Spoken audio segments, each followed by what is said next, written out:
حضرت سلیمان علیہ السلام کی سلطنت کے بارے میں یہ ویڈیو ضرور دیکھیے اور اسے لائک اور شیئر ضرور کیجیے۔ بادشاہ، وہ نبی اور بادشاہ حضرت داؤد علیہ السلام کے فرزند تھے۔ اس طرح وہ خود نبی تھے اور نبی کے فرزند تھے، نیز خود بادشاہ اور ان کے والد بھی بادشاہ تھے، جنہوں نے تاریخ کی سب سے عظیم الشان مملکت کی بنیاد رکھی اور اسے حق، انصاف اور سلامتی جیسے انسانی اصولوں پر قائم کیا۔ اللہ عز و جل نے جو عجیب چیزیں حضرت سلیمان علیہ السلام کے قابو میں دی تھیں، ان میں سے ایک ہوا بھی تھی۔ حضرت سلیمان علیہ السلام ہوا کو حکم دیتے تو وہ انہیں ان کی خواہش کے مطابق اٹھا لے جاتی۔ اس طرح حضرت سلیمان علیہ السلام ذرا سے وقت میں دور دراز کے ملکوں کا سفر کراتے۔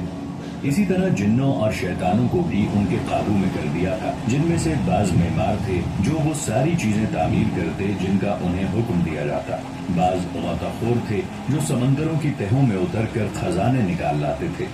اسی طرح ان کے لیے پرندے، جنگلی جانور اور چیونٹیاں بھی مسخر کر دی گئی تھی۔ وہ سب سلیمان علیہ السلام کے مددگار تھے ان کی سلطنت میں بھلائی، خوشحالی اور ترقی کے حصول میں، تاکہ وہ سب پرسکون اور اچھی زندگی بسر کر سکیں۔ اسی طرح اللہ تعالیٰ نے حضرت سلیمان علیہ السلام کو حکمت اور گہری سمجھ بھی عطا فرمائی تھی۔ اللہ تعالیٰ نے حضرت سلیمان علیہ السلام کو پرندوں اور جانوروں کی بولیاں سکھائی تھی۔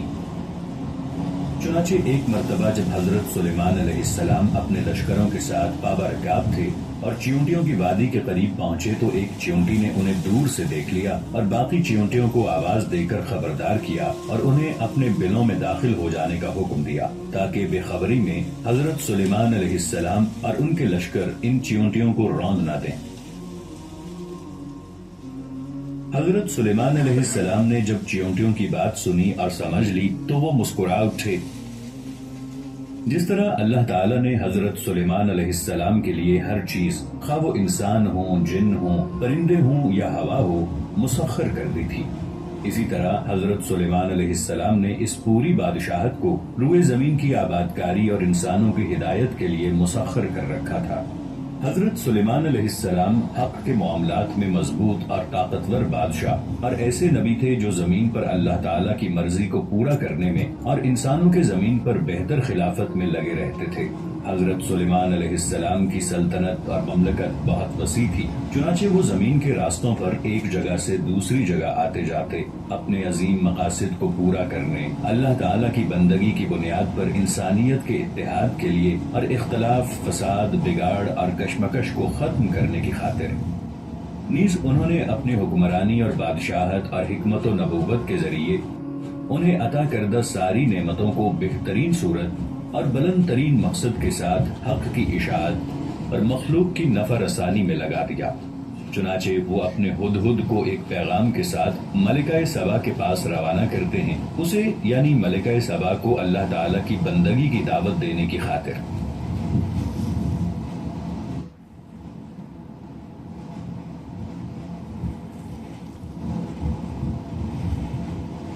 چنانچہ ملکہ سبا بلقیس اس عظیم الشان بادشاہ سے ملاقات کے لیے آتی ہے اور ان کے محل میں داخل ہوتی ہے